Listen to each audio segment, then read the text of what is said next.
শীতকালে শিমুলের লাল ছোঁয়ায় ছেয়ে যায়, আর বর্ষায় আকাশ থাকে নীলাভ।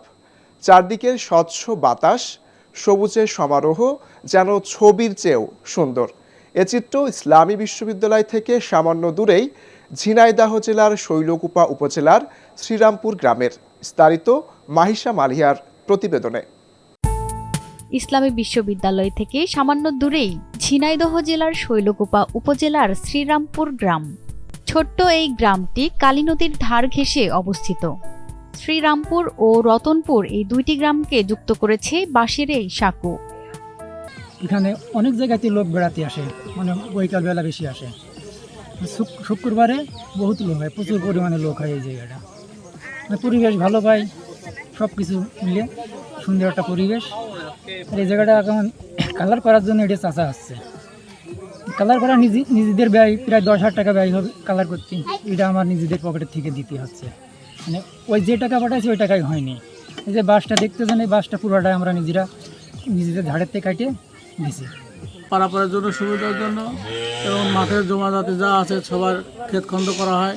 আর এখানে যে বসা হয় সারাদিন লোক থাকে এবং সবাই চা উপভোগ করে এবং বিভিন্ন জায়গাতে লোকজন আসা যাওয়া করে এবং স্থানীয় ঘোরাফেরা করে, সব চলাফেরা করে।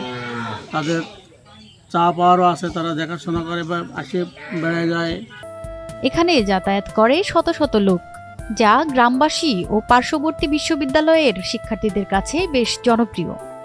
আমি ঘুরতে আসছি এখানে, খুব সুন্দর প্রকৃতি। সাধারণত আমার গ্রামীণ পরিবেশ সব থেকে ভালো লাগে এবং গ্রামীণ উপকরণ দিয়ে এখানে এই সাঁকোটা বানিয়েছে এবং তাই আমি নিয়মিত এখানে ঘুরতে আসি। এখানে ঘোরার জন্য অনেক সুন্দর জায়গা রয়েছে। আর এখানে নতুন ব্রিজ বানাইছে, এখানে নীল আকাশ, নীল পানি, এগুলো আমাদের মনকে অনেক সতেজ করে। এখানে আমরা বন্ধুরা মিলে সবাই ঘুরতে আসি, এখানে একটা মনোরম পরিবেশ সৃষ্টি হয়। শ্রীরামপুর এই বাঁশের সাঁকো এক এক সময় এক এক রূপ নেয়।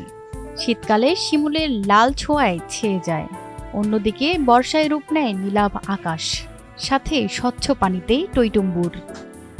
ছবির মতো যে সুন্দর গ্রাম, এটা আমরা শ্রীরামপুরে আসলে দেখতে পাই। আমরা দেখতে পাই সুন্দর একটা নদী, এটা মনোরম পরিবেশ, মাঝখানে কাঠের ব্রিজ, সাইডে কৃষকের বিভিন্ন ফসলের সমাহার। বিশ্ববিদ্যালয় থেকে প্রত্যেকটা শহর প্রায় 20 থেকে 30 কিলোমিটার দূরে হয়। আমরা এই শ্রীরামপুরে চলে আসি এবং শ্রীরামপুরের এই গ্রামীণ মায়া আমাদেরকে আপন করে টেনে নেয় এবং এই গ্রামীণ এই পরিবেশে নিজেদেরকে আমরা হারিয়ে ফেলি। যেখানেই থাকি, যে অবস্থাতেই থাকি, যে কোনো পরিবেশে নিজের রিফ্রেশমেন্টের জন্য বারবার এই শ্রীরামপুরেই ফিরে আসে।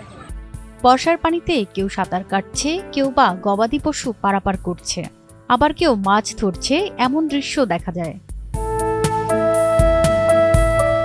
বিশ্ববিদ্যালয়ের শিক্ষার্থীদের আনাগোনা সবচেয়ে বেশি হয়, সাথে স্থানীয়রাও টঙে বসে বিকেলের অলস সময় কাটায় চা আর পেঁয়াজুর সাথে। চারদিকের এই স্বচ্ছ বাতাস, সবুজের সমারোহ যেন ছবির চেয়েও সুন্দর।